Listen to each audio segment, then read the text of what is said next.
Whakatapu ki he Otua mathmasi, o kua whio I o taulo tolodonga. Tapu ki a Eiki, mata pūle. Tapu ki a Faifekau, Inoke Matoto, ma tau ki wholofola. Kole ki hufanga tu ai. Ka tā mo oku ai whenga maria ko ni, ke tari lei, atu mou tolu ko toa pē, o mou mea mai ki he polo kalama, ako wholofola, whatu wate wiko toa pē, I he o pē he houan. Fia lahi au pito ke talatu ai talamonu ya te motolo ko tope tatau te fito ka motolo mo nga maheni tau fiohi he ope o e tau fo owen wa no wa tolu. Happy New Year to each and every one of you. Fia lahi mai whenga maari ke tau kau whata I tau pe lawei pe iai ngahi whaamu ngahi pōre ngahi miss au tau te amu e tau fōu koe ni lot pe me whaamu ha pe ho kawinga ngā ue ngai tau mua tau fōu koe ni ke kau e sihova ia te koe me ngahi whinga kotoa peu whai ofa pe monu ia fia foke hoan ke taitari rea e Faifekau kau whata hatu I he au wholofola hoa koe ni koe lotu e pa moe whaamu e hoko ai whiohi o hoa koe ni moe ngahi wahi ko teu e Faifekau e hoko koe tāpuaki ke te motolu katoa pē I pilikimi o ko amanaki ke tau hoko I he tau whao koe ni Mo pe ke tau hoko atu ko kore ki Faifekau Inoke Matoto ke ne whai mai mua lotu ke tau kamataki ai proklamani. Tau lotu. Otua maki koe mau Tamaí ofa whahewani ai awhiona. Ko koe ai Eiki o ngahi Eiki. Ko koe ai Tui o ngahi Tui. Ko koe ai Otua whai whakatupu. Ke whakatupu ai mamani pe mo mea kotoa pe o ku iai. Pea ke whakatupu pea mo ki mautolu whahinga o tangata iho tatau ko tungu aki a ho o whakatupu kotoa pe. Pea nei kai te ke wholofola pe. Ka ne ke whakatupu a ki mautolu aki e to ukupu ma oni e awhiona. E Tamaí o ku mauhanga atu ke te koe hoa ko ni ke whafoki ai le reipe mo langi mo gloria kotoa pe a awia. Ka o ku mau fia ke whawhitai mo whamalo ke te koe I he tataki, pe mo tokoni, mo tauhi ko ke whai ki he Moimoi, o lava ke mau te tuu ta Moimoi mai ai I he tau whanonga whaou ko e ni. Ka ia rea whiunga ia e Otua, ke whakahounga aki, mo whamalo atu aki ki te koe, ai tauhi pe mo keresi mo ofa ko ke whai, ma aki mau tolu ko kakai. Neonga I e mau tō mohumu mo mau talangata a, o ke whai totonu pe a whiona, I ho tauhi o whai ke mau tolu. E Tamaí koe mau lotu mo mau kore whamore. Tau kei whanonga pe mo a whiona I e tau ngā ue pe mo tau whanonga koe ni. Oua na akiri aki, aki mau tolu ko o fānau ke mau tue noa. Ka tau whanonga pe mo a whiona e Otua. Mua koe o tataki pe e whanonga. Ka mau mui pe o talangofua ka kato kia te koe e Otua. Ko e Lesoni e pe mo e wholofola o amanaki ke whai hono wahe e Tamaí. Whamore, o ku mawhia mau, a tokoni mo tataki o lau maari e maa oni. Ka ke malawa mawai a Otua, o whai e whatongia hoa ko ni ta e te ke kau mai ke maua. Toko ni e maua pe a tuke rea ho lau maari e maa oni e maua ko yongo Tamaí Eiki, ko mea ngā ue pe a whiona. O te mawhawhalala, ke mapoto mo ma ilo, pe ko homa tau kei whakai tangata. Tuku ho lau maari e maa oni ke ne hoko pe ia ko e whai ako. Ke lau maari e ko tō peu mau kau whakataha I he o pe I e hoa koe ni. Pea o kei e lotu mawahe e Tamaí, maha lau maari e pe, e mamata ki he hoa ako Lesoni, pe koe ako wholofola o mo meniti koe ni whamore. Ka ni hanga mua whanofo le rei. Mo whakakato, ai ako anga o kwhai hoa koe ni, ke nau ngahi mo ui whawhoi tuitoi. Whai mai aho mau tataki me langina, Whamore e tōno no pe mo ang hala hono kotoa pe, kai whaitau pui kina mai ak mautolo hono kotoa, o Tamaí o Eiki, o manake makau whataha i hua ko ni tokoni ke ki maua e Otua, e makore e tāpua ki moele rei kotoa ko ni matunga pia kalaisko alo, ka koia ko mau whamo ui. Amen. Amen. E Faifekau, o lawe pe ko e Kuata fōu ko niu. Pai e Lesoni fōu ke Kuata fōu. Pe neongo o ku fōu e mea kotoa pe, e tau fōu. Ka o ko tui pe, totonu pe ke whai whakamana. E Lesoni o e Kuata whakaosi. Pa ko kolet mo ka koe ke tātala no mai ki ai ka tato ki hoko at malo. Ko tō matuku pe ai whatapu ki a whio ai Otua mafi. Ko kore ke hufanga te mua i he whatapu ko kamata aki ai houa ako wholofola o e mominiti ko e ni. Kai ata ki te au ke whakakato e whatongia, tari ngai whehui ko omi, pia mo e wahe Lesoni e houa ko ni. Ko lote mo e whakaamua e motuani. E hoko pe ko e tāpuaki ki e kaunga whanonga, kaunga pilikimi, kaunga kristiane ko tō pe tau kau whataha neongo koe ki tau whemata aki. Ka ko lawe i be u gai ni ihi o kumamata i he o pe ki polo kalama o e houa ko ni. Ka tumua ke whahatalango fua ki he tataki o mai ke te au, whaipeha whokisi i ke Lesoni ko ia o e Kuata ko osi, pa ko Lesoni ko ia tau ko osi. Deu lau mai pe me tohi ko ia a whakahaba he ua tahapa mo vesi ko ia hono wha. Ai tala noa ko ia ai apostolo o ne tohi ai pōpuaki whaofa ko ni upe eno wharea. Be e holo e Otuá ai lo i mata kotoa pe, mi o nau mata. Pe i kai ke iai ha mate, pe ha ongosia, pe ha tangi, pe i kai ke iai ha mamahi, he kua more ngahi mea mua.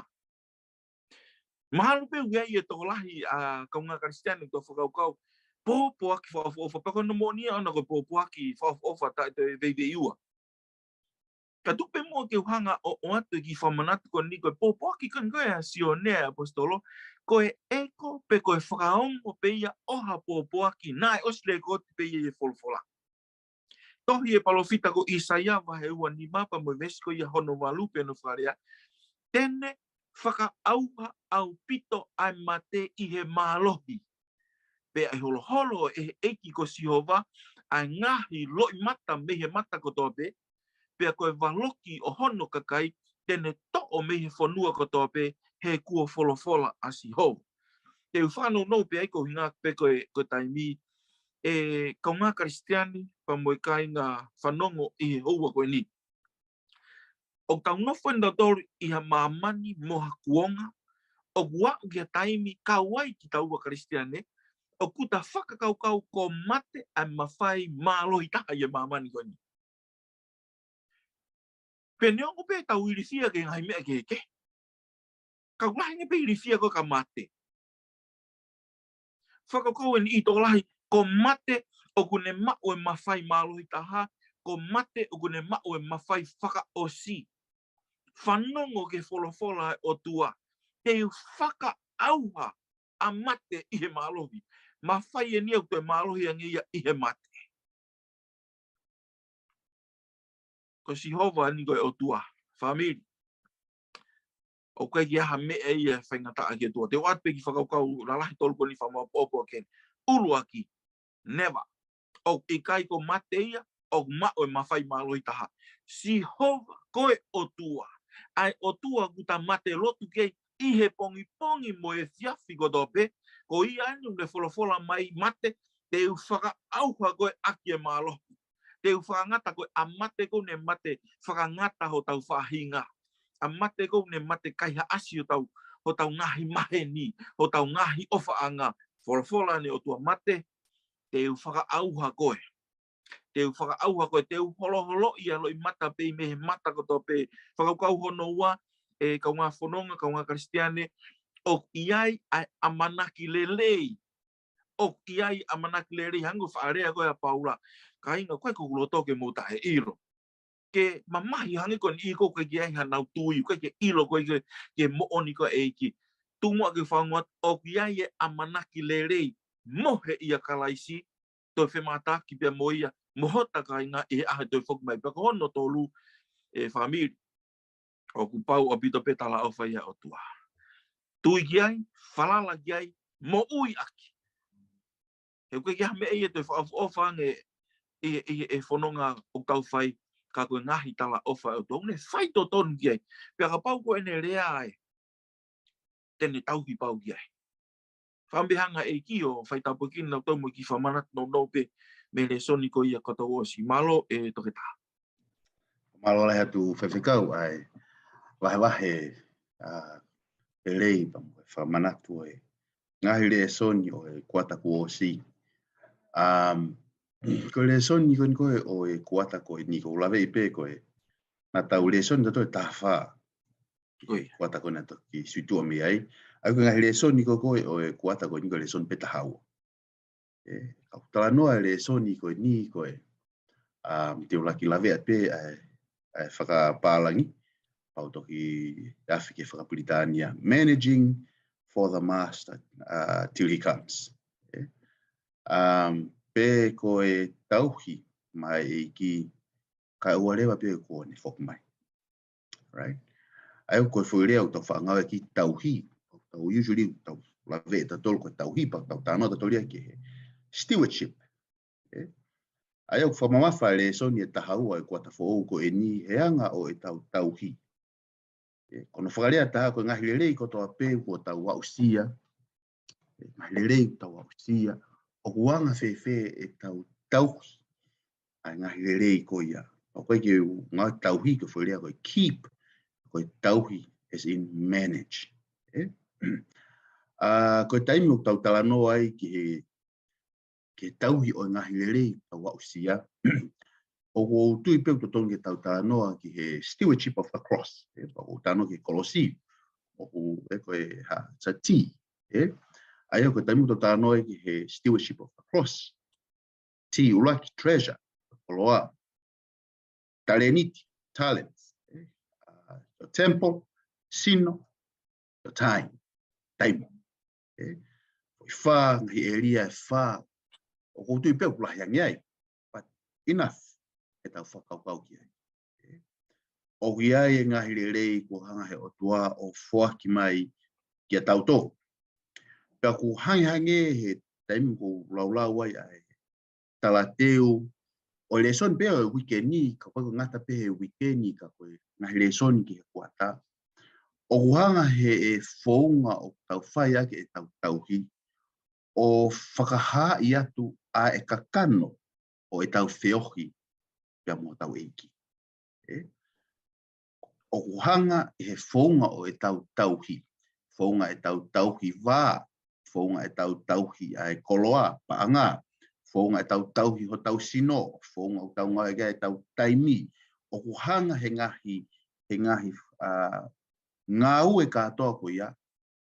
O tala i pe ai loloto pe koe mamaha.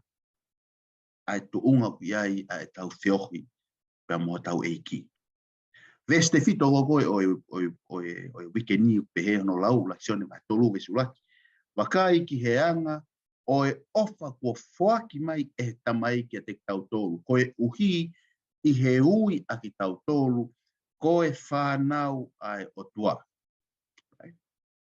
Tau fu mahu inga pito ke tau whakatoka ngā i ange eni. Koe Tamaí o ofa i he ene ofa o ne ui Tamaí ki a fānau ki a tautolu. O kuloto ke Tamaí ki a te kitautolu koe fānau. Pau hanga pe he tautolu o ngā mo ui. O talai pe ai tuunga o iai e tau whiohi. Pea mo e tau Tamaí. Ako mahu inga o pito e nia he ngahi tawa ke. Pea ko tui pe o e hoko atu a whakamatala o Lesoni. Pea toki hanga he Faifekau. Hanga tānai ka pēmea te au o vete hifo ai whakaukau ko ia.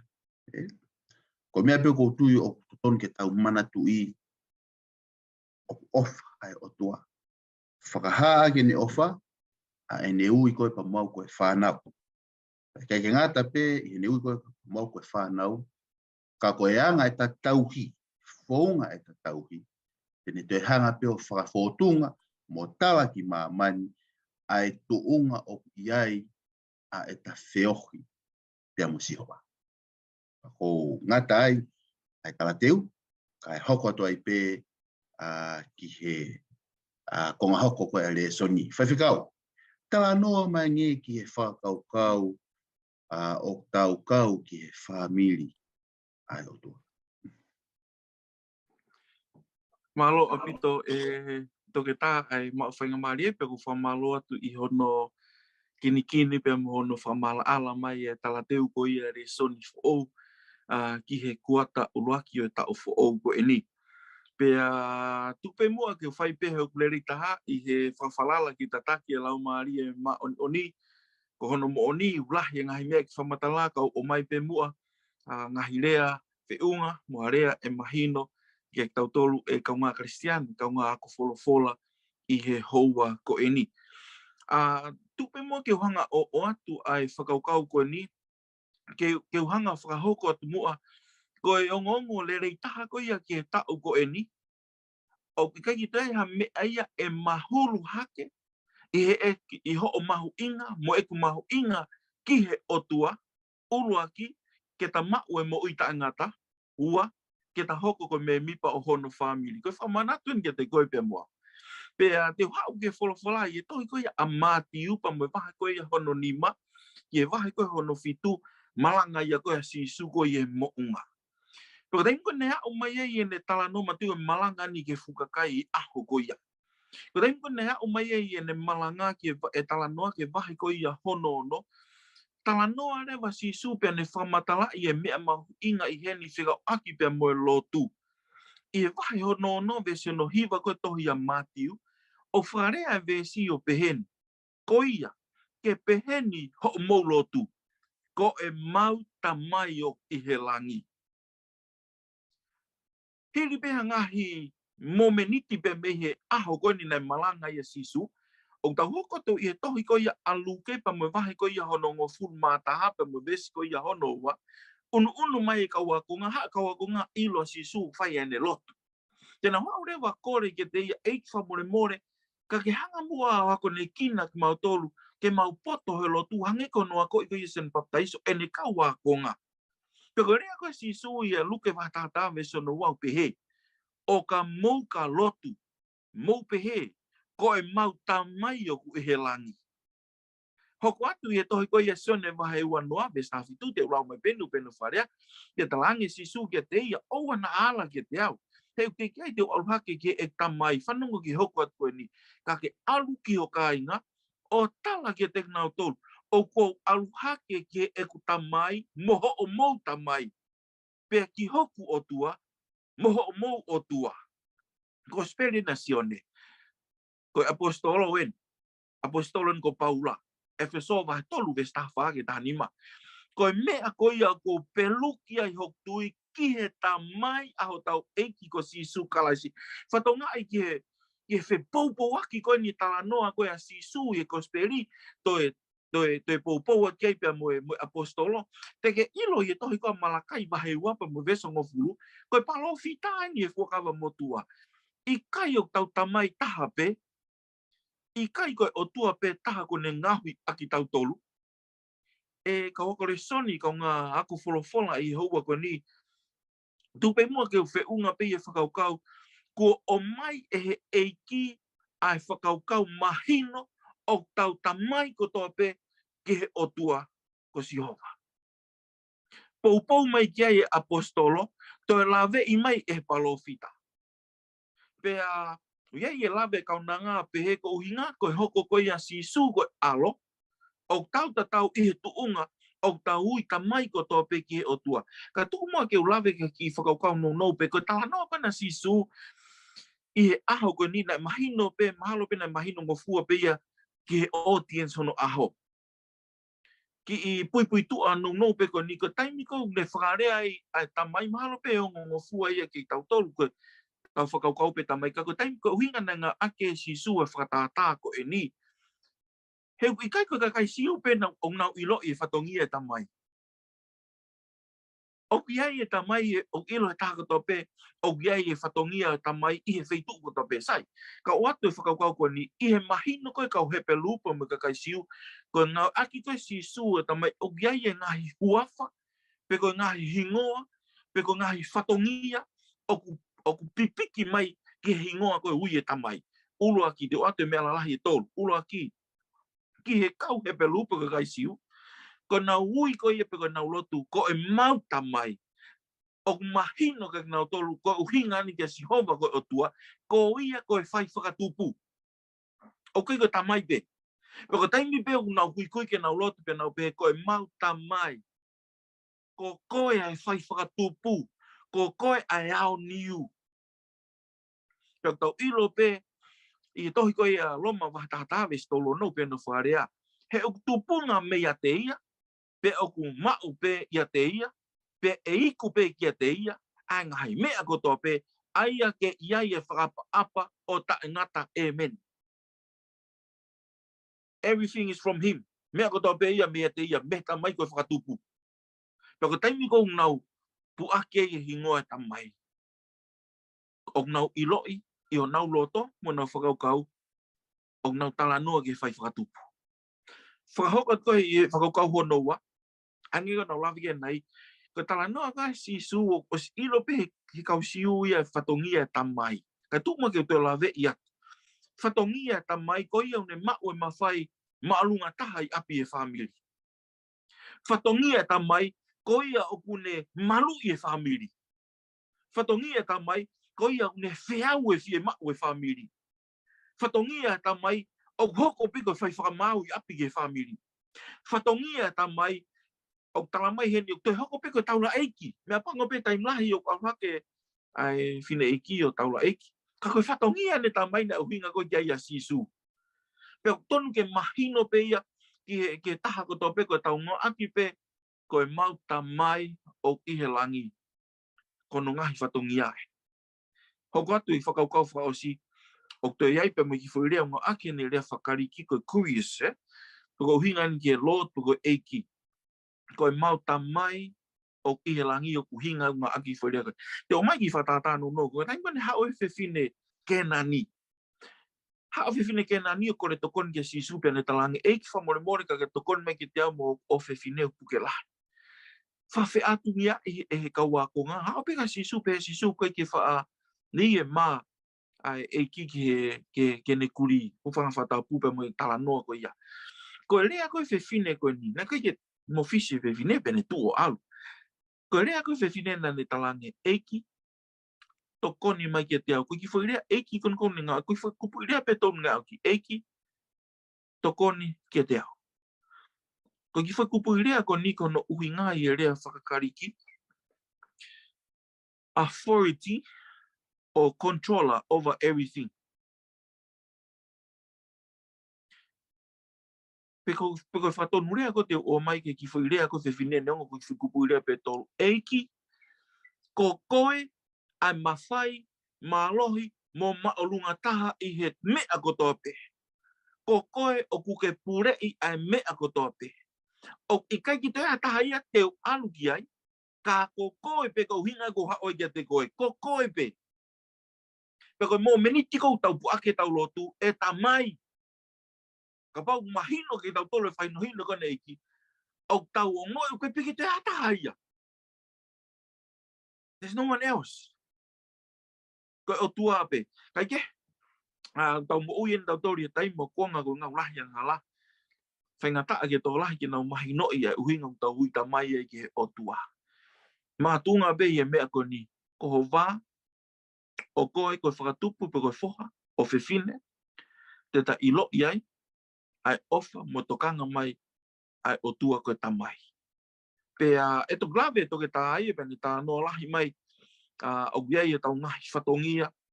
O giai e ngō mea la lahi e ua. Ngā aki lahi e Paula ia i ne ngahi tohui e whoirea koe yohi. Hoko koe me mipa e whamiri Otuá. Lave mai e sisu i ne ngā aki ai fānau i fo ou. Ka ki utala no lahi ai. O dui e toki hanga e toki tāwha mala ala mai. Ia ane tānaki mai e konga koe ia. Ka koe ki whawhiofi beia ki tāri koe o e whehui o mai e Sunia. e tau hoko, koe whānau pia mo ako naki a sisu, ke tau ui Tamaí, ke Otuá, e nei pia no ngahi uhinga, malo apito. Malo lahi Faifekau. Ta tuku pe ngai whakaukau ko ia, ko hoto e hungai pe hoka tuai. E kai ke o lawe i kahi ai ta whako ia, sa pe tuku pe ke i ta mai ai. Ko mawhana i e whakaukau ko e Otuá hoko ko e tau Tamaí. Pau moni ho whakatanoa e Faifekau. Mahalo ku mahino ngofua e whakaukau ko ni ki ha trota. Ya Tamaí. Pea ko e Tamaí na e manawa ofa. Pena e nofumau i api. Toka angkina e hoa me fānau. Pangu he taimlahi. Tau te whito ke ngai ahon. Ko e single parenting. On the rise. So, mon be mea whakatanoa ki ai. Kai tupe mua ke u whakatanoa ia whakaukai taha. Koe taimu te nofa whakaukau ki he ope atu. Pea mo e tau kakapa whau. Ai Otua hou tau hou ki ai. Ono mathi. Aki ngau ke whakerea koe hao niu.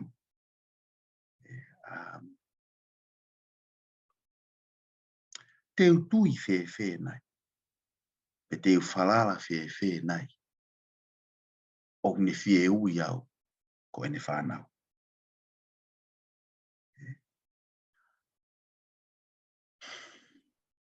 Tapu pepa mo e tui pa mo no whare. Neongo ku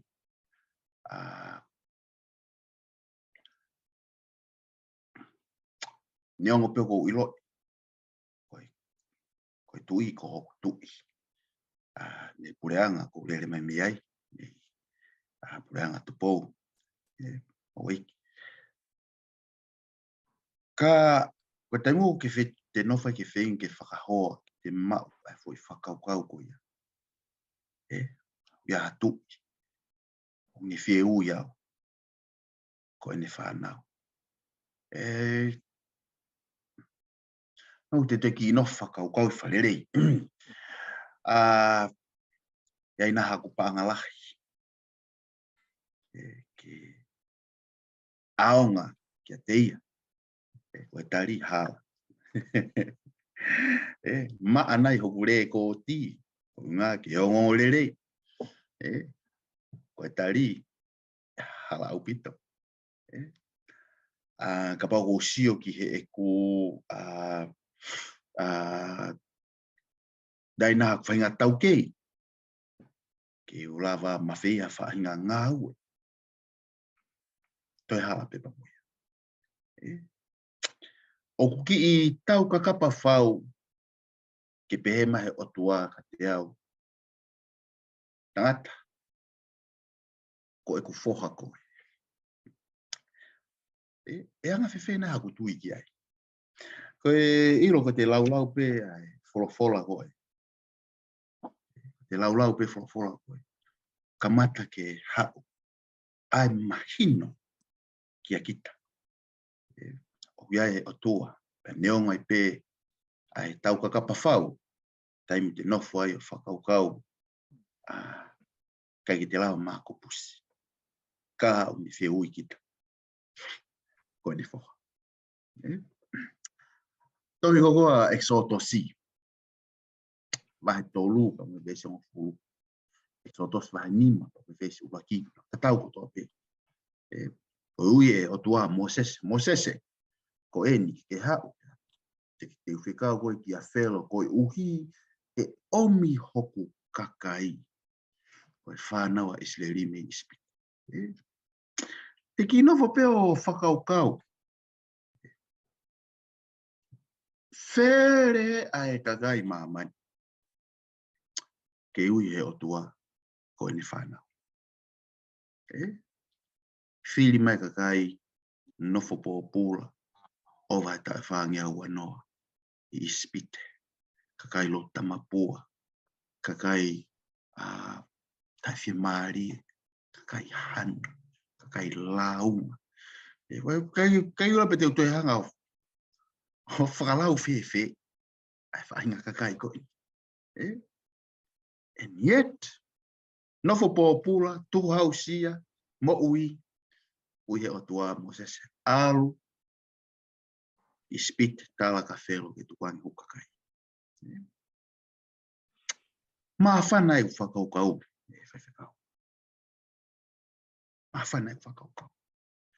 He ku mahino ki a te au, o I kai koe turi mui a Sihova I a te au, o ha whaahinga lelei e mau e Sihova mi a te au. Ka uku turi mui a Sihova I a te au, koe uhi ko ene ofa I a te au. Te tau a pepe ko I whale pōpula. Te tau a pepe ko iai ha siling he toi pange pe I kai. Te tau a pepe ko noflele wha miri pe I kai. Te tau a pepe ko ha ngahi mea o ku hoko I e ku mo ui ko e ni. E maa iau ha maa mani. E li aki iau he taha kotoa pe. Ka o Sihova ko hoku Otua. E I kai gen hanga li aki iau.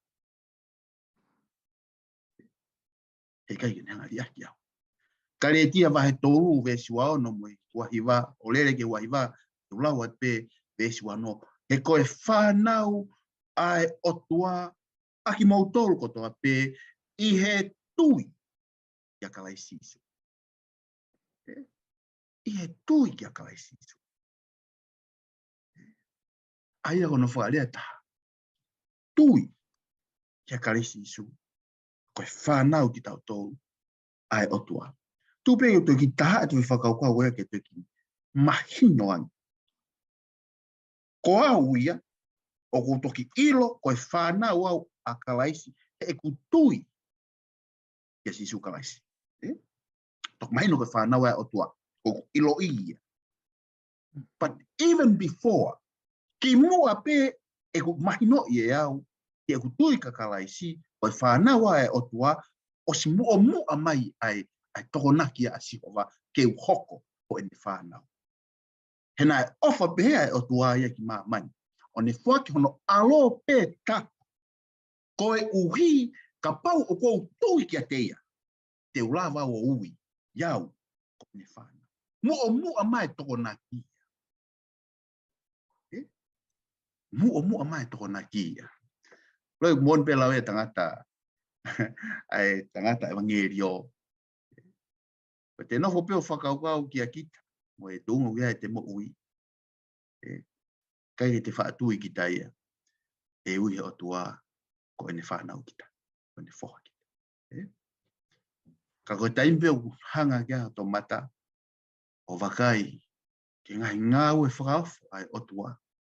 Mo e tuku mo ui ko ne whai ka are vare. O wai ke ui rau ia po hae uhina. Te toe tae tui ai. Ko kita. Ko ene whanau. Hoko tai pe. Faifekau. Konga hoko. Lesoni. Tala noa mea ngai ki he whakakaukau o Sihova. A e mea. Maki lawe I pia ni nai. Hoko tai pia. Malo ke tā. Ai o mai whakakato ai konga uraki e te Lesoni pe aku mōni a pito whamawhana. Ke te mau ai mahino mo whakaukau ko ia. E ta mahu inga ki he Otuá ko tui o ngahi tui pe mo Eiki o ngahi Eiki. Neongo pe koe hatu unga uiai e mo ui ka ke te ilo I te mahu inga. Ko fumea lahi au pita. Kau hoka mua ke tāri ko ia e whehui ko ni. E o mai tohi koe ngahi sāme ni manoa ve songa fulu ke tāua. Whanungo ke kupu irea ko ni ke lawe fuki ke tui ko hoka tuen pen iai. He oku a aku ai manu ko tau pe oi wao. Moe whanga manu I he mo unga iafe. Oku au ilo ai manu puna ko tau pe o ngahi mo unga.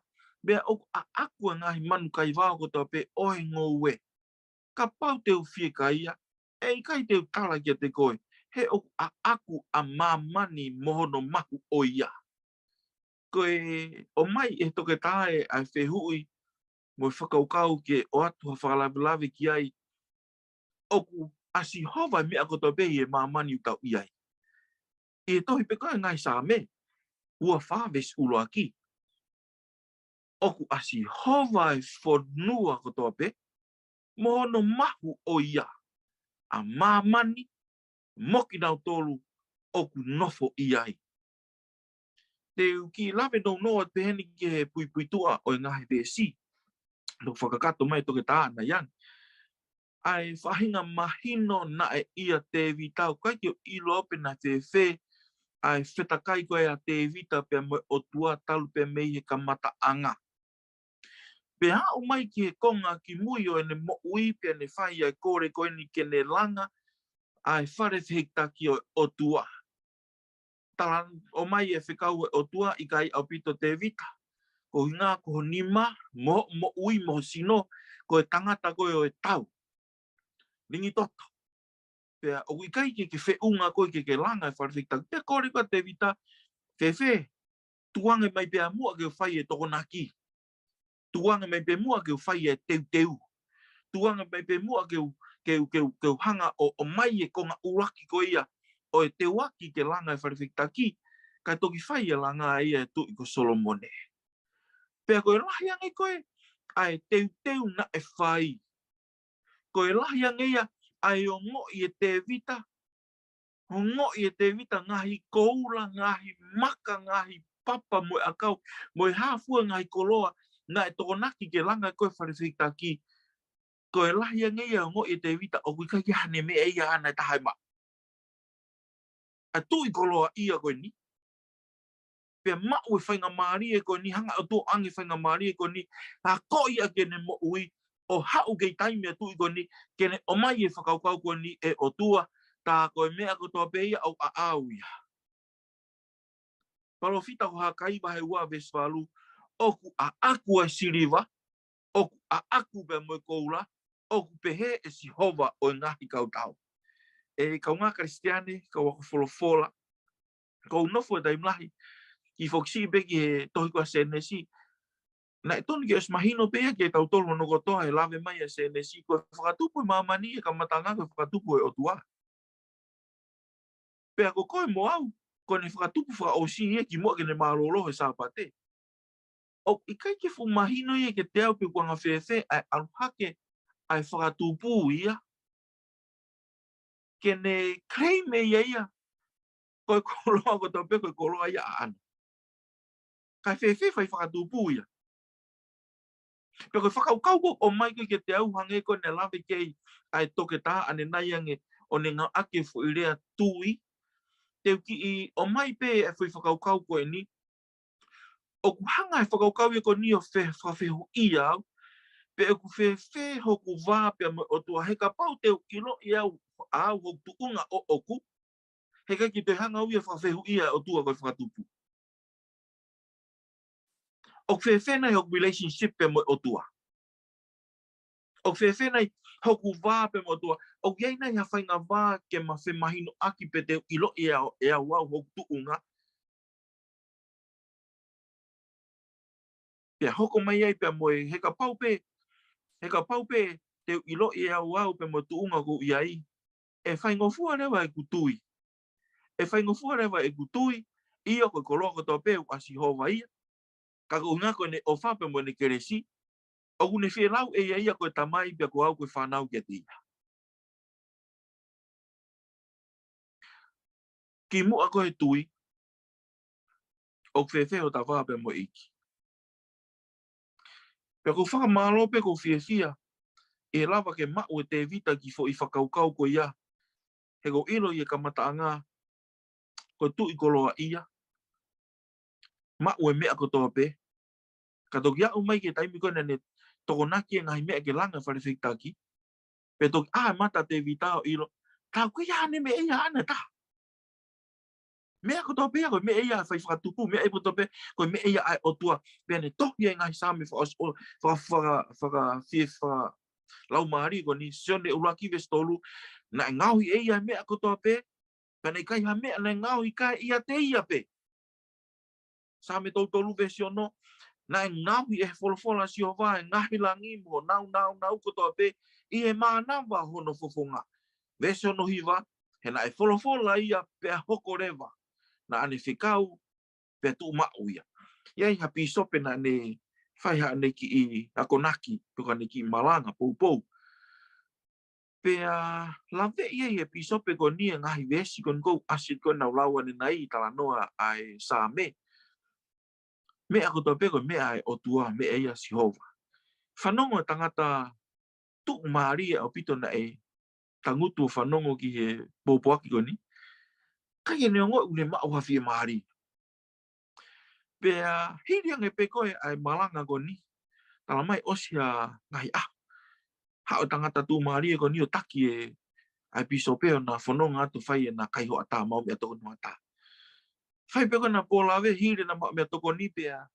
Taki atu e tangata ko ni e pisope. Taki atu na pōlawe peo. Lue atu ne whama. Whalaka atu ne ngoue. Whalaka ke ne apuru mo koloa ne whangamon manu. Whalaka ke no whare ngā ue. Whai peko tala no peko nā o me peko ke whaosinga ko na whanonga pia behange Leva. Whakatumu peko ai pisope. E koloa lahi koe ai tangata tumari ko ni behange Leva tangata tumari e. Pisope. Te kei tala mai peke te au ko koloa ko tope maman ko ni ko koloa Sihova. Hiriangi ho mamata ke uke mea ko ni ko whaha ke te koe. Mari pisope behange pisope. 1,000 times. Te ke whehui mai e whehui ko na. Te ke talatu pe tari tatau. Koe koloa ko tope I he funga oi mamani kau ai koe. Moi mana mau ki hoi hu. Koe koloa ia Sihova. Te ta ilo whewe. Kau Lesoni. E ilo ia ko pau. O le rei ho ta wā pe mo Eiki. Ke ilo ia koe ho tuunga. Ilo ia ho tuunga. Pe ta whakapa ke te ia. O ilo. Ta koe mea ko tope ia I hota nima. Koe mea ia a Sihova ia. Mahalo pe e toke tā ku o whiowhia pe ki aika ke tānaki mai pe hoko atu pe Lesoni ke tari ta whehui ki mua ke ta hoko atu malo. Malo lahi atu Faifekau, whawhofa o pito, ai tala noa. E lawe I mai ai whakakau koe he tohi koa ulaki whamatala mea hoko. Wahe wahi wā toki mea peo lau. Ai lotu whakawhetai koe a te vita. E lotu whakawhetai koe a te vita. Tānaki mai koula, tānaki mai siriwa, tānaki mai sita, ngahi maka whawhofa ke ngahi aki, langa aki tempare ai Otuá. Ka I he lotu koe a te vita I ene whakawhetai. Tānaki he fānau a Israeli, tānaki I he tui koe ni ko ngake toki langa I Solomon. Ai tempare, ka I ene whakarea e Otuá. Mau tānaki kātoa fukoloani. Ka koe tānaki mai pē ko koe pena ke whuak mai. Ke toi ate maa. Māria ka te whakaukau. Ko ngau ke o slawe ta whaako atu mua ka alo uia ta anō maturike. Na e anga whee au ai tu I koe nike e au sia koe. Na e anga whee e ne au ki e au sia koe. Ni matu koe talanoia koe ni o hauia I he outu I pe kua hoholo hifo tu I koe ni.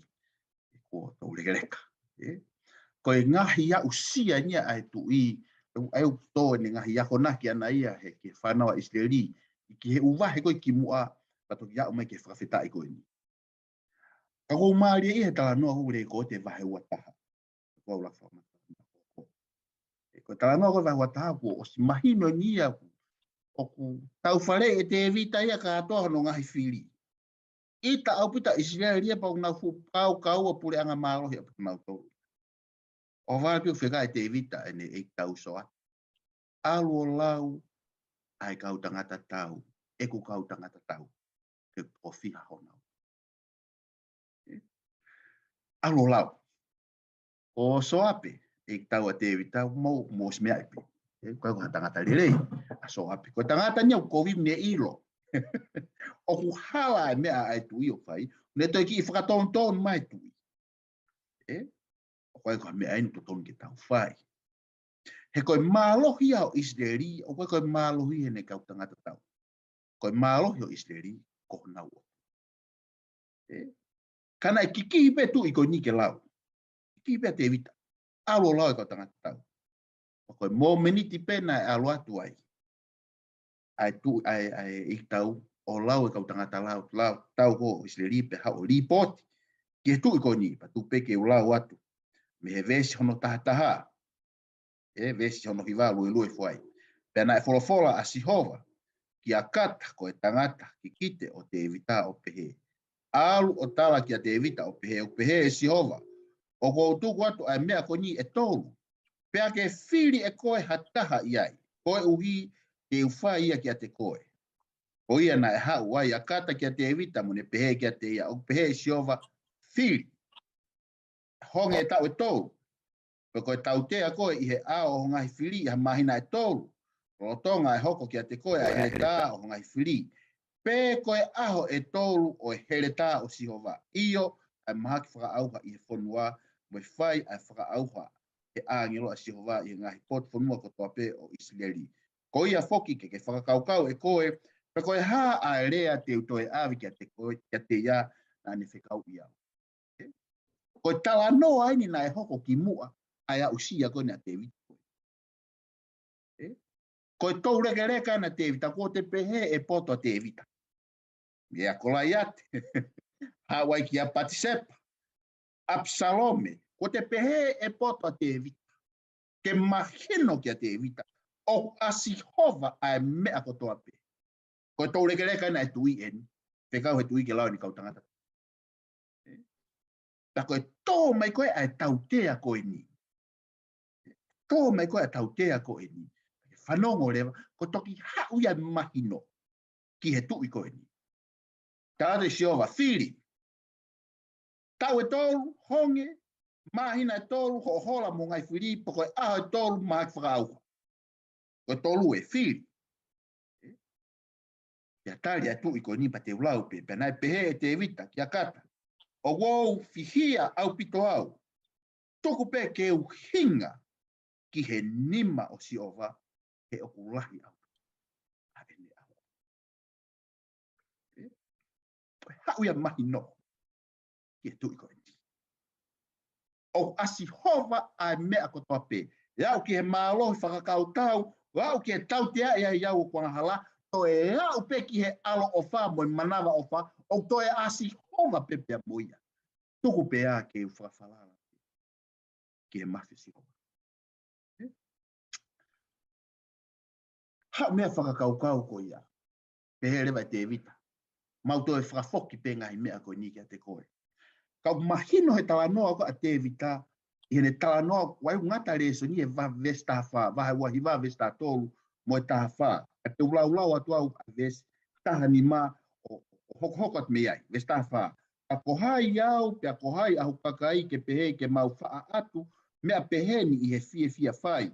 He oku mea te koe a mea kotoa pe, pe ko mau atu, pe ki a te koe, he mea o. Vesta anima. E koe kau muri at mau tōru o ao.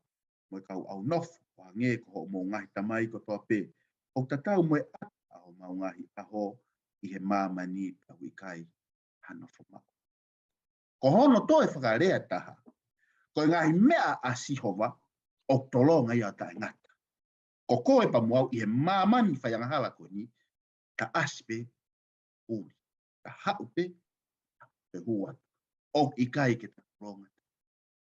Kai hape mea o ki ho awhini mā i he ahoni, neo o kuresisita i ho hingoa, koe aho o kumana wa whaka osia i, o toi whoki pe ngai mea ko ia, ke ngai whitu hau mea i, e toi whoki pe kasi. Mahino pito ka te au e whakaukau koe ni, o nofi taimlahi, te au pehe. Lahi taimi, i he e mo ui koe angahala, pe te futa, ake mea o te pehe, koe mea e ako. Na kuhela no ngā ue i e. Pe taimlahi tau pehe, tau totongi e tau wahe ongo fulu. I kai, o e whakafoki a wahe ongo fulu. O tau nofo mo e whahinga whakakaukau, o a tau tolu he na tau hela ono ngā ue. At the end of the day, o ana angalo a Lesoni na e mau mea tevi. Ono whakamui mānoa, toko hono, whakamā opo katoa. Oku asi hova. Ai mea katoa pe. O slave e Faifekau, o ia koe whakatuku.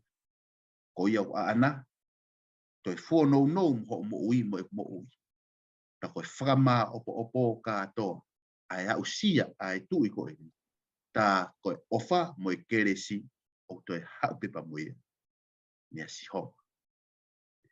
Hogwat. Ta ko fola Faifekau. Apia te koe.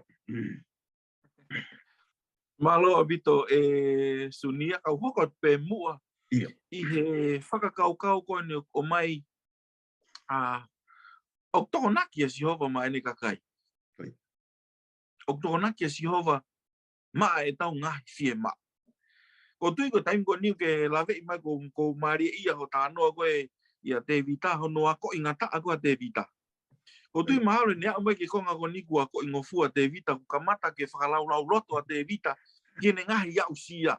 Heu asi ko ni koe e tohi ko ni koe sa me tol fitu ve suanima. Whanong e whakarea ko ni ai tui ko ni. Na aku talavo pia kou mo tua. Kau tikai teu ilo ai maa oni kori aki. Pe ko hono hako ko kore ma. Amen. Whainga mahino ni nai maue e te vita o ke talano me ki ai. Neongo pena ako i ngata ka ko fia ui ta ilo ta wai he Lesoni ko ni e tuunga nei au kei e mo ui te vita. Te hangena ulawe ke nei ko whaamu e kaunga Kristiane e a ke taimi hota mata pe ta hanga i lo i whakapapau ai koloa tama o kohai o ana e koloa ko ia. Kai tukua e ta whakamore taimi i hono claim e pe ko koloa ai a aku ko me ai a aku ko hel hanga ue ko tau ne fia ko hoko fatongia ka ko pau te tangutu pe ta whalau ale rei mo tapuaki e Eiki o ta whalau au pito. Teu hau ke konga ko ni ko whaamu pe e mahino i he tataki pe lau marie e toketa. Ko ifo atu te ewa holo ka wheituu. Atai mgo te ilo i koko e anga ni ko tau ki urunga whafonua ko ngā peku tānoa whakahua.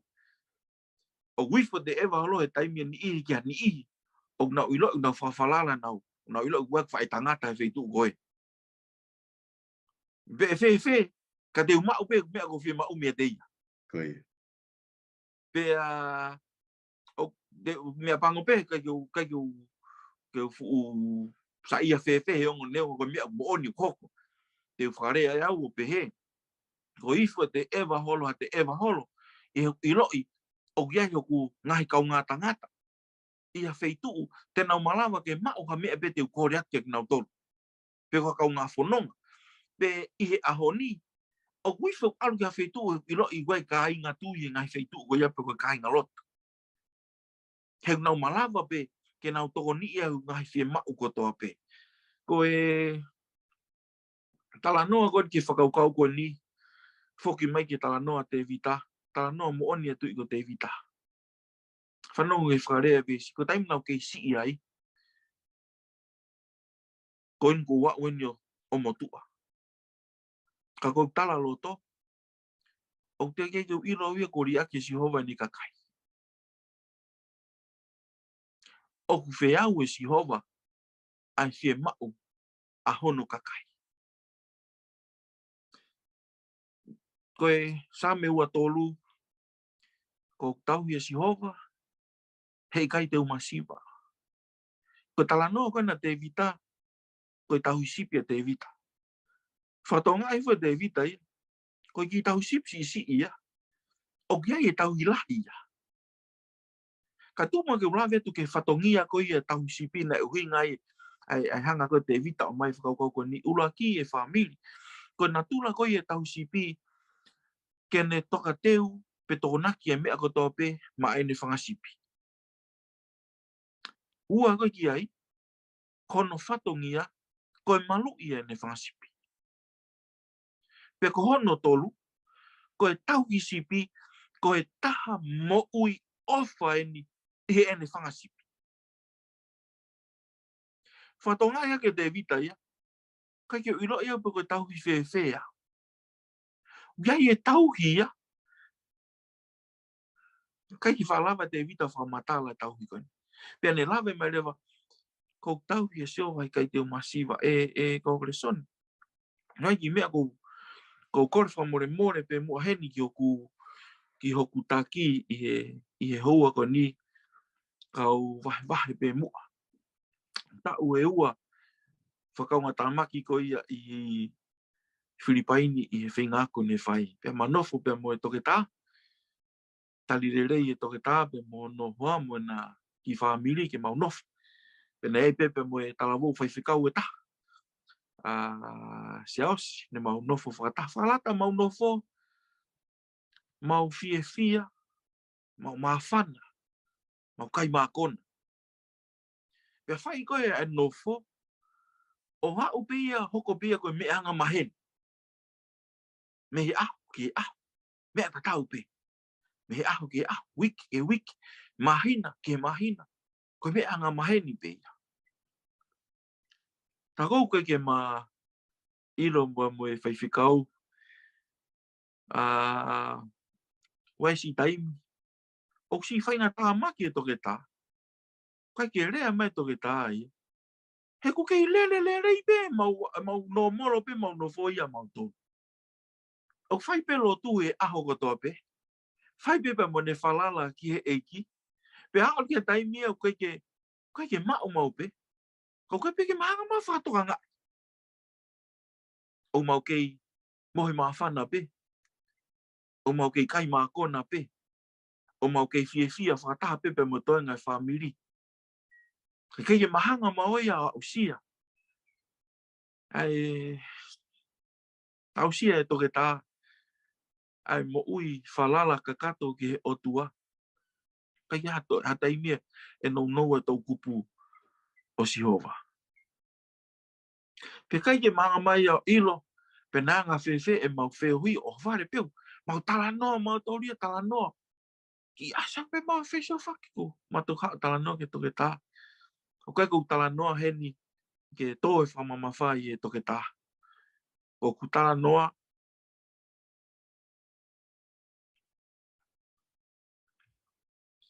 e whaitotonu eiki. Whalala pe ke eiki. Hau ke taimi o ku tō nou ai. Kai ki tō nou eiki e ne whiau. Ai whi mao no kakai. I he kamata he tau whaouga ni. Ko e kamata ne lau e tau e hofuru mahiwa kau ki he ngau eiki. Kai o whatonga i e loloa. Ka koe lau koe a te vita. O ti keke ha aho ia te uwhika ia. O ti keke ha aho ia. E ta ia hawhi maa hiri e te pile. Na tu pe mua koe whaonga tu e kōku Lesoni. I ha tapa peo e mo ui. O ku wheau e eiki e whe mao hono kakai. O ku ne tufa poto. Ke kitautolu kore poto. O ku ne tufa mo ui. O ku ne whaki e mo ui le rei ke kitautolu mahamahaki. O ku ne hanga o mai e maa. Mo mea tokoni ke kitautolu ku whieka ia. Pe ko whepe hata whaaki. O e whanonga anga ko ni tau tōnu nou ai. O ku wheau e eiki ngai whe maa ko tope. Kai hulu hake. I he ene whaki ko tope. O ku rekoti e tohi koe Sione mai bestowed no na e la vei mai toki tā ne naia. Whaki hono alo. Pe tupe mua ke ula vei ai uhinga. O ku pehe koe whaki maalunga taha ni ke kitautolu. Hono ula ki. O ku maua i e merino. Hono ua. Maua i e whakamore. Kono tolu. Tau hoko ai koe fānau ai Otuá. Pe ko hono wha. Tau maua e amanaki ki he mo uita e ngata. Ma hulu hake ene whaki ana i he te whaki. Mea pango pehe tai mulahi. O tau pehe o tau poto he whaki. Ka teu whatātaa au pen. E whaki peha Tamaí ia ma hono whohau ne pehe ne ilo i rei taha hono whoha. Kai kei malama peke pehe mai e whoha ia. Te koe sūko nau hala saisi ia. Koe sūko nau koe lanu nai ko fie mau. Koe sūko nau koe brand na ia nau whaamu tike o mai. O afioi e Otuá ia. ai mea ofa le rei taha, ke ne whaki ma a koe pia moau, koe ne whakatupu. O kune whiau, e ta ngahi se mau whatatau, ki hene awhioi, ho ta vai, mo ho ta masiwa. Ho katu mua, toke tā, whakakato mai e tatala noa, i e Lesoni koe ni, whika aki pepa mo e tokonaki a Otua mai ni kakai, maro. Malo atu Faifekau, tupe ke tāna ki vāwea tupe, ke lau i mai koe ai Sione vahe tolu ke stahono, whakamaha Otua hono alo, e kai ke ngāta pe hono alo, te tokonaki tau ngahi masiwa ko tuape, hai fie mau ni whiau. Ka ke whakatonga i ange, o kui kai ke ngāta pe i he whakai Otua whakamaha no alo. Toe Sione vahe tawha, pes tahanima ke tahafitu. Hawai mo tala ofa. Pehe sisu ka pau mo ofa ki te au whai e ngahi whekau. Te u kore ki he Tamaí pa tene whaki a te ki mautolu. A whakawhia maaria e taha. Koe uhi ke nofo ia mo ki mautolu ta ngata iyo. Koe lau maaria o e mooni. A ia ui kai wha mau e mamani. Te ui kai mamata ia ki ai pe ilo ia. Ka te mo ilo ia he tene nofo mo ki mautolu.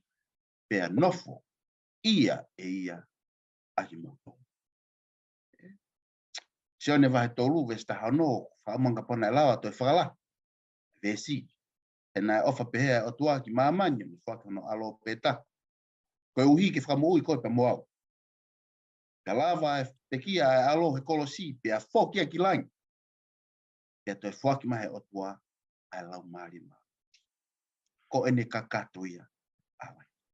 Koe osi. O wege toi lave iau ia Faifekau pe te tau toi tala noa whewhe ki tokonaki a tio. Ua kakato. Ai tokonaki a sihofa.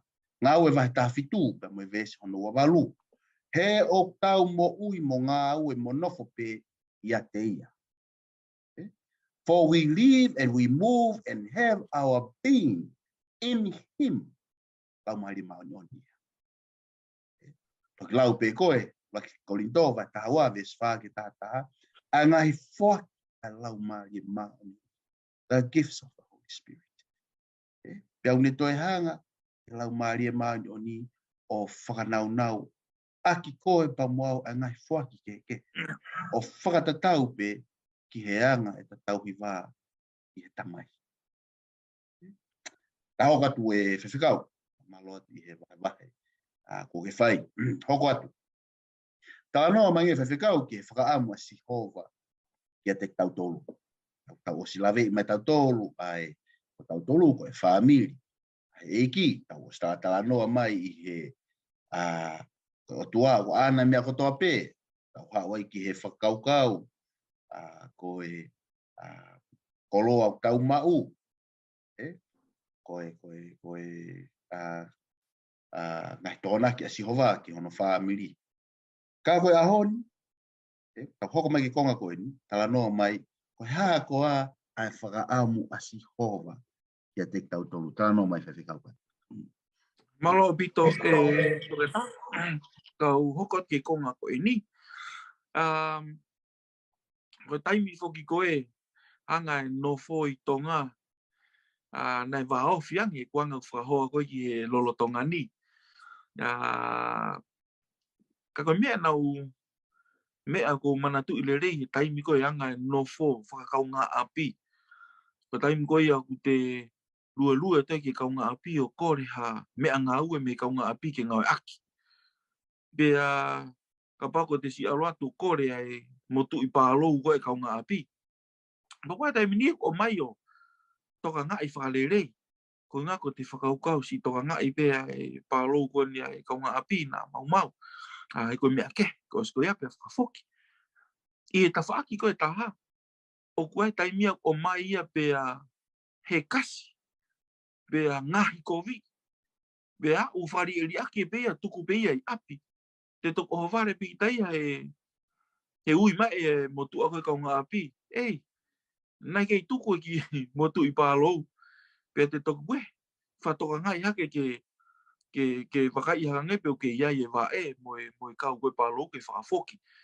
Pea taimin i o te wheware loi pe ki tai a tuku ai pe whakaukau ko ngā loi he kau ngā api pe tuku ai pe ea takoku mā pe kau ngā api ia no eke mai koe whakaukau ko hau ki heni i ko ngā koni o e Lesoni.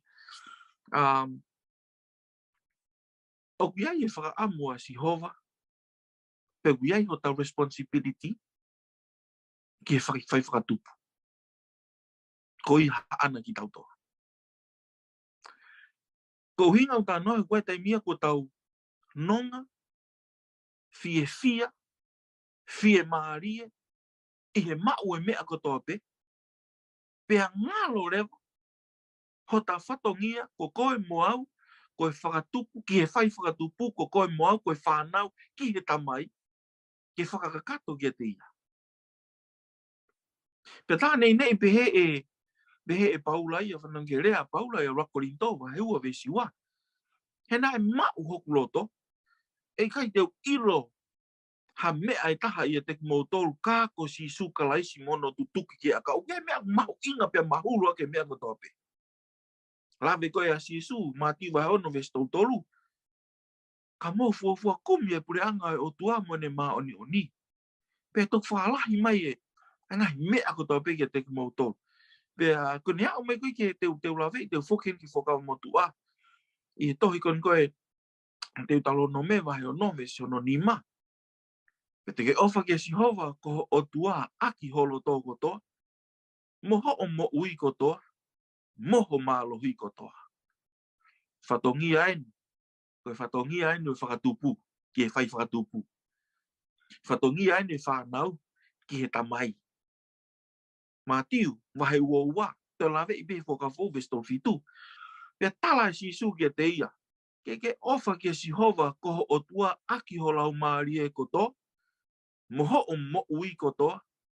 Moho loto ko toa. Nea os mahino pe heni e toke tāhiri ange peko se nesi wahe uroaki pe talangi Otuá.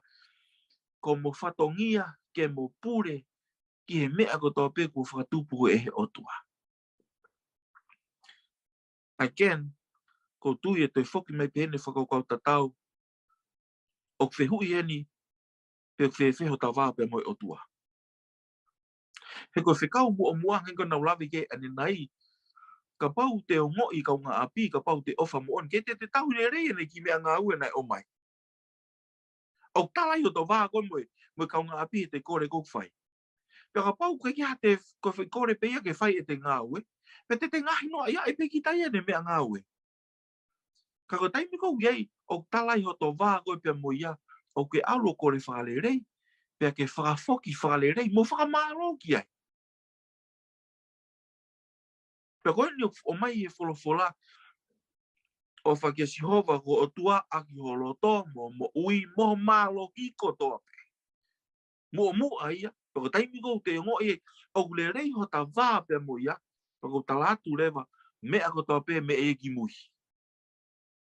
He te iloi, ko mea ea ho Eiki, ko mea Otuá, te ngo e mea koe. Kai ke, te hoko atu koe i e talanoa, Sunia, pea ke whatalanoa mai pe mua to e whalahi mai ai tānaki ko whai mo whakato mai ko ngā koe ni he Lesoni. Malo apito. Malo apito Faifekau, ko tui pewi o kakato. Ke tānoa mai ko tau whatongia e. Ke ilo, ko e taimio te nofa whakaukau ki he tawhaaki a kitautolú. Koe ki talatu toria whakalaka te tohi koa e kasotosi wahe wanoa. Isleri koe whekau ni o hulu e. Pe hao ngai whekau. Taimlani tau nofo tau sio whakafo i whekau. Taha ua, tau, wha, wawai ki o hulu. Te utalo no me wahe o hulu ves taha ua ki taha tolu. Hangai mo seso whakapo opo. Ai o hulu. Ka koe ni Isleri koe haa ia o whekau ai e Sihova. Ko Otuá kia te koe kake mana wahe kia Sihova ko Otuá. Ta ke alu i hono ngahi hala ko toa pe ua. Pea ke ofa kia te ia. Tolu. Pea ke tauhi a Sihova ko Otuá. Wha aki holo toko toa moho lau maari e ko toa. Nima. O ngofulu. Mai tuku hifo i he maunga sai nai. Wha maa popo. Moses ai foi o fuko ia, foi nima. Mai koko ki maika, palofita maika, hanga mai o to frama o foi o fuko ia. Ko nga pena fa pa ke mauhala. Mai ka vahe ono ka mo vesi valo ko ni whakaha ki te koe e tangata aia o kulelei pia koe ha amanaki e Sihova meia te koe ka koe uhi te ke whai totonu moholoto ki he ofa pia ke a eva mo Otuá i he anga vai vai tō ka ko pihe mai ka whai ai au totonu ofa i he mesi pa koe manawa ofa pia ke a eva mo Otuá i anga vai vai ko tolu ia haole ma sisu i he fuakawa fo o ne pehe mai so mai ko whakama opo en ai fono mo palofita en ke ofa ka Sihova aki holoto kotoa pa ke ofa i ho kaunga api aki o hange pe ko ofa ia te koe mo fatonga i ange en o wikai ko e the 10 suggestions ikai o wikai ko ha fotu whakaukau ko e whekau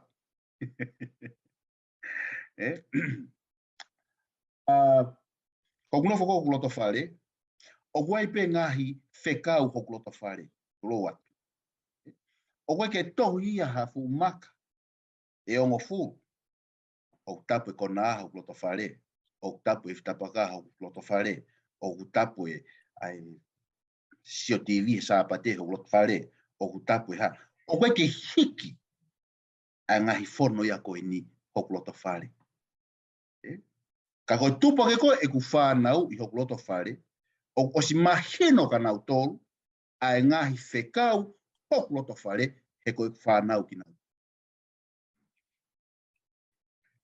Ka because koe whānau ki nau tolu, o nau mahino, a whekau ko ia, o koe ke tohi a wheitu, o tohi a ho nau loto. E nau ilo i e nau Tamaí. Pea ko hange pe koe whakatala noa ko e ni, koe hae whakaamu ai Tamaí ki a koe pa moau. Ka pau koe te Tamaí ai Otua mafi. Pea ku kehe pe tau ngahi mahi no.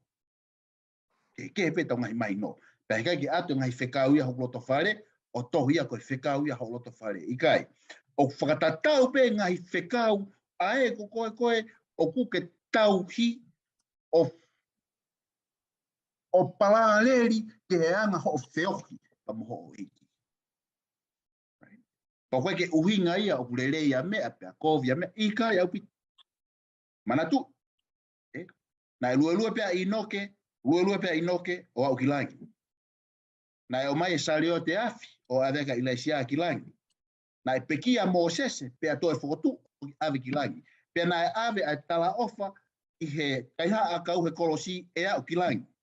Kono whakalea taha, koe whaunga hono ave tau tolu he Eiki kilangi, hei kai ke tatau. Koe mea peo tatau ai koe tau whiohi mo sisu kaisi. That's it. Koe toenga, pe anga whewhe ai whakawhotunga ko ia, o ana angalo ia koe.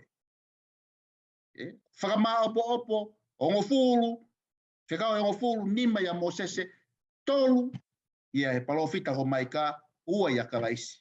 Ofa ka Sihova, pia ke ofa ko kaunga api, o hangi he peko ofa ia te koe. Hanga Leva he ulaki Sione vahe ni maa pa mwe vesi ono tolu o Talamai. He ko eni ai ofa ki he Otuá, ko e tau whai ki he ene ngahi whekau.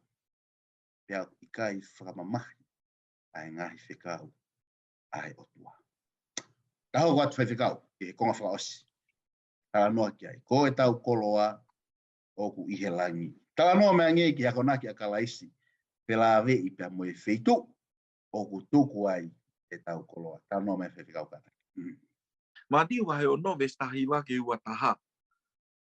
Oua e whotuu ma motolu e koloa i mamani. Aia o kai ai e he ane moe umea. Pea hai e kau kai haa o kai haasi. Kai whotuu ma motolu ai koloa i he langi.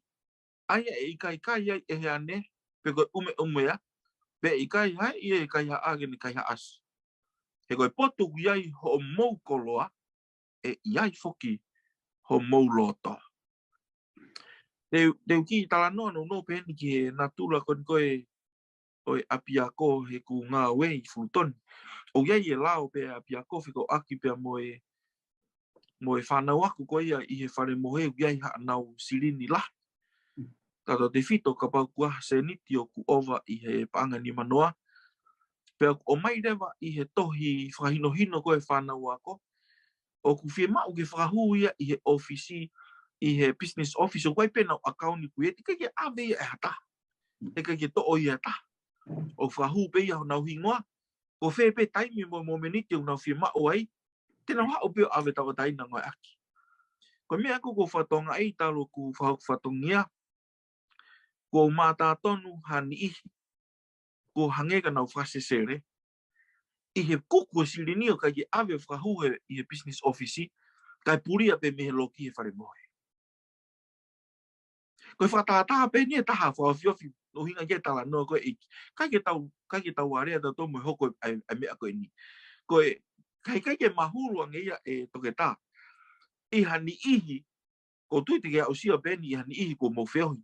I he taimi ko puria i e nau telefoni. O gea ni ihi koe ke lava ia mohe. Gea ni ihi o wau pe whanonga o ovahe vai ua kia whaitu au kei e toi ta foki ke alu whasio po ko whaitu ia i e telefoni. Paka i o lava ia koe hana o hinga malu pe kia ngai mea mahu inga. O ku seivi e ngahi telefoni ko ni. Ka koe whakaukau ko ngou o mai. Whakarea e ki he koe whaitu e iai aho o mou koloa. E iai fuki aho mou loto. Ka tumo ke whanga o mai ai vesi ko ni i honga o mai ai whakaukau pe ko tala noa ko ni e kau Lesoni. I tohi ko malakai wahe tolu. Ves palu ke ves hongo fu whehu e ki. Whehu e fānau a Isleri e ko mau kai haa be me te koe. Kai haa i haa. I he mea ofa pa mwe wahe hongo fulu. Whamala ala hifo tala noa au ke tohi ko maa ke. Wahe taha ua. Tala noa si su ke fuaki koe a witou. Fuaki a witou. Koe hae mea nei mao i hono ni ma. Kai ia me ia lava whakatatau ki ai. Pe lava ai. Kana ne fuaki a aki ai kotoa hono loto. I hono whakahoa ki e fuaki taha. Whamamahi tala noa ki ai Eiki. E ka wako Lesoni i ahoni. O tui o ku whafoki pe tautolu ke konga ki mua e tala noa. Ki e au ki a taimi pa mua konga ko ta whakaukau koe koloa a ki taua. Pea koe o mai koe whakaukau koe ke fuaki ke tokoni ki ngā ue Eiki. Wai taimi a mamahi ia ki taua ia no o mai. Ka paupeu koe ke ta mamahi ia ata pe. Ko ta whawhehui hange koe whehui kon koe a Isleri. Ko mau kai hape me te koe i a Eiki. Hana mea ko mau kai hape me te koe. Kai hanga e Otua o mai mahino e tari. Ko nau to'o pe me tuanga koloa e Eiki. I he ahoni. O koe ki toha mea e mahu i ngange. Ka koe whakakato me whakaosi ngau e Eiki. Ki mua ke ne toi foki mai. Mea pango pe nai mlahi o ku ta whakamore ngai mea ke ke. Ka koe tala noa ia koe a māti ua walu. Whikau whakaosi a sisu ko ta ngai whatongia ia. Whakaosi ki mua ke ne toi foki mai. Pea huinga ia whakalawe koe tala noa koe a sisu. E ka oko Lesoni pa mwe kau ngā aku wholofola. Mahalo pe ia e taimi te tauhanga whawhihu ia. Pea hana e uhinga e Eiki. Kai ke more ke mama o ke pema Eiki ia. Kovia tu maaria me koloa ia. O koe ka uhinga ia Eiki. Ka te o mai pe mua ki whatata whaosi ko ni ko taimi kona hiri ange tau e whin ngofuru ngai pōpula whanau a Isleri ko ia i Papilone. Pea ko taimi kona whemao i ke nau whoki. Na nau tuu pe tukuange nau mea ko toa pe ko taimi kona nau wao e koe ki Sausarema whemao ke tāna ki e sirini ke toi langa whaowe ko ia Sausarema pe mo tempare na nau ke tāna ki pe ko loa ko toa pe na ia teknautolu kai ke nau hanu, kai ke nau lahunga, kai ke mamahi ai o nau loto, he na nau ilo, ko hai wa ana ko loa ko toa koe. Neongo na liaki ko ngā lahi ia I Papilone. Fefeta anoa ko e palahame. Hui he eikia e palahame ke ne tu o alu. Tu upe e palahame o ne alu talangofua. Hena ne iloi. O giai e tāpuaki o toka tehu e Otuá pe maan. Pe tau ilo e tala noa ne a upe ke palopare mai hono wā o ni kaunga ue pe mai kaunga ue alo te ha uinga. Ko e tupulaki e na koloa. I hono whai tāpui kina a ki naua e Eiki kai ke. Te whoki mai ki whakaukau ko ni e kaunga ka Sione na aku hoko e ni ko ha mea ke ne hanga whawhi ātungi ai e ta Moimoi mo ta whanonga o whai ki Eiki. Moimoi e tangata koloa ia aloa au tonu ki a sisu. Pea koe whekau ke whakatau ne koloa vai vahe ke masiva. Pea hoko ia kono ta whuki anga ma vahe pe me Eiki. Ko ilo pe hui e koloa ani ho kitautolu mao i taunima. Ka koe whakatokanga koe hua koe ni e kau Lesoni, kau Fukofuka. Na au kia taimi hoko koloa ki motu I koloa o Tamaí. Ko me ke ne ave mama o ai koe pe moau pe me Eiki. Mahalo pe koe ko koloa pe. Fefe nai hangahi me mipa ho ta whamiri. Fefe nai ha mea ko alhake ia mo ai ke te koe. Mo ai ke te koe I ho ta wā pe mo Eiki. Mahalo pe ko ho ngā ue. Mahalo pe koe poto pe mo ilo Tamaí. Pe koe hape ha mea. Tala no ke Eiki na hoko mea ko ni. Ko ha mea ia ke aluai ho whakaukau, aluai ho loto. Pia ta tō mumore me pure angalangi. Kai ke, ko e whakaukau ia. Mo kore pe ki a Sunia, whamuremore, toke tā. Kene kataki o whakakato mai e konga whihui ko ni. Ki mua ke tā whamapopo Lesoni e hua. Malo lahi atu Faifekau, whakawofa o te pē. Ai, tala noa. Ko mahu ngā ia he wahe hono, me vesi hono, Kuata, ko maari ia he vesi e Faifekau, o lawe I pena ke si mea mai ki ai, pe mo ke te lau atu.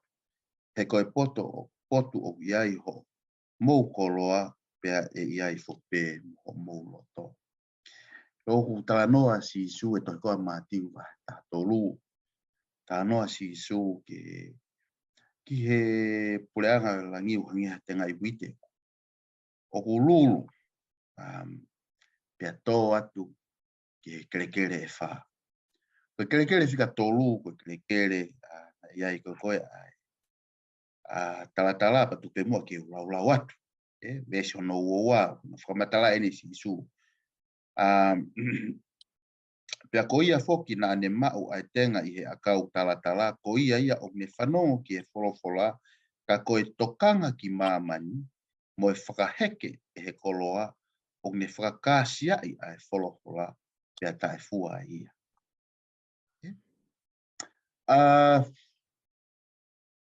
O wepe ngai tawhaaki whelala ve hen. Mahino pe kitautolu na tala Otuá ka iwi pa mo atama ko foi ma e ma pe e kakava. Tala e taimi tau ngau o tolu kono kuno foi fonua muri. Taimi la o tau ngau ko ke fe unga ngau e taha. Ngau e ua. Ani tola tau tolu ngau e ua. O lewe ni hia ngau e tō. Koe tau tala pe koe whakalato ai ngai fie mau, ngai masiwa. O totonu pe ke tau manatui ai ngai whakatokanga ai Eiki. Koe mātiu wahe ono, koe osi ko koe ai ni whakamatala ko koe wheitu. O iai ho mou koloa, kia ho mou loto. Ke lau leo me vesi wa nima o lue ai ke vesi kono tolu wha. O tu o tolu.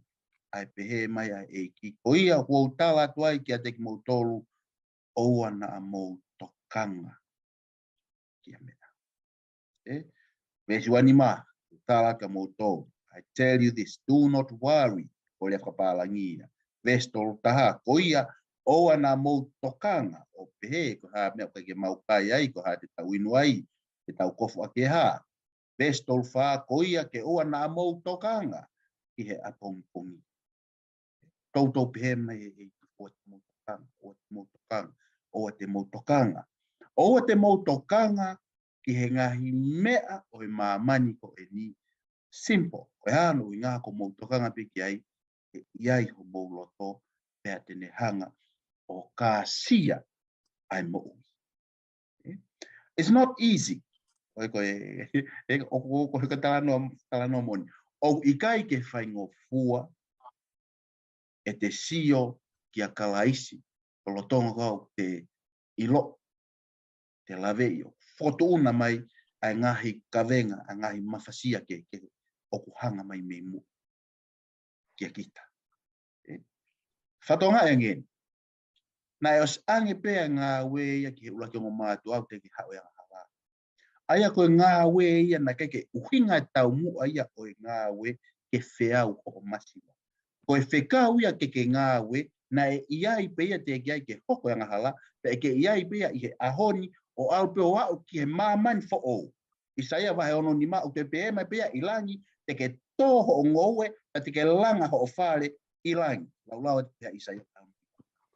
Ai koe ngā wea ia e whai pea au peo a ke mo ui ilangi te tau te ngā ue.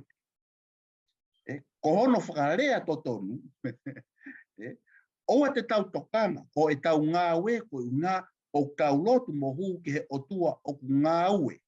Te a fōa ko ngā ue ko mea whaka Otua ai ngā ue. Where pe ngai vese folau me talata koe a whakaukau ko ni. Ngā ue aki ho lelei taha he wikai ke ngā ue mai tangata ka ko ho ngā ue mai Otua. Te au mwe vese me tangata poto ko hape mea o ilo ho ni ma ke whai aki a ho lelei taha. Again, why? He koe ngā ue koe mea awha me Otua. O ikai koe ngā ue ke fua ake kawenga. Koe uhinga ia o halai pia tō ai te whamamawha i he māmani koe. Whakatontonu, he mā kalaisi. Ngā ue, whai ngā ue pa whai ngā ue ke lelei taha. He mā kalaisi, oa na atokanga ki ha mea. Koe ngahi mea ke fie mau. Whai ngā ue, whakamu o mu, ai pure anga o Otuá mo ene mā oni. Lahi hono bestowed. Whai ngā ue pe whai ke lelei taha. Ka ke mana o e tokonaki ai ngahi kavenga mo ngahi mawhasia mo ngahi masiva o e moui o ke fua kia ho ngā ue o fua kia ai ngahi tokonaki me langi. Faifekau, toki whakaosi mai koe e ta Lesoni malo pito. Malo lahi a pito e toke taha i he whamala ala mo tānaki mahino whamawhana au pito kia kitautolu ko tō pēk toko whataha i he hua ko anga hua ko ni. Whikau aki pia mo e konga koe ni Lesoni. Ka tupe mua ki o whamaapopo ai Lesoni ko ia ko ta talanoa mai ke Lesoni uaki ko ia Kuata ko ni. Ko ta kau koe ke whamilio e Otuá. Ka ngai mea ko tō ane o kau ki ai. Ko whamanatu ane ke kitautolu. He koe taim lahi koe ke tanga i loi. Ko ngai mea Moimoi mai e taimu te hoko ai ko me mipa whamilio e Otuá. Kono ngahi lerei ene. Pe mono ngahi pare, mo ngahi monu ia Tamaí. Kau ka pau ki ai halau marie i houa koe ni, o ke kei tāla whiri, pe whakawhehu ia, ho o kau ki he whamiri o Otuá, te o atu e me alalahi ene wha.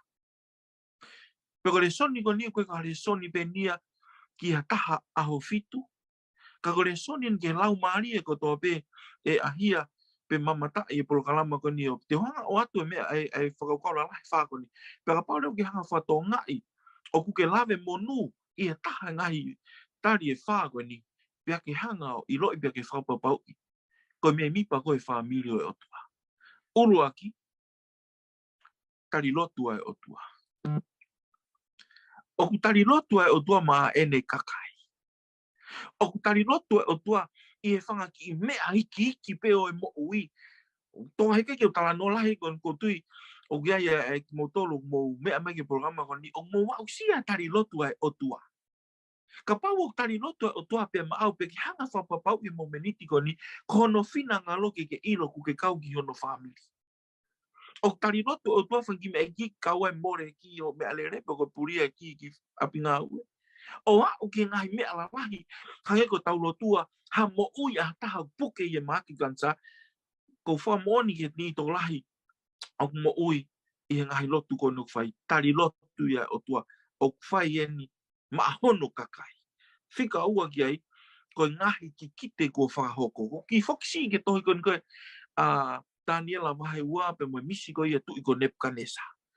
Hanga o tua folahi mai timeline oi hoko oi ngai pure koe mamani ko ni koula famoni ke historia mamani siliva uka mea pe a umai ke he uka mea fefiohi pe mo umea aini o taulotonga nofoi o ku toi pe pure anga taha pure anga fumaka pure anga o tua.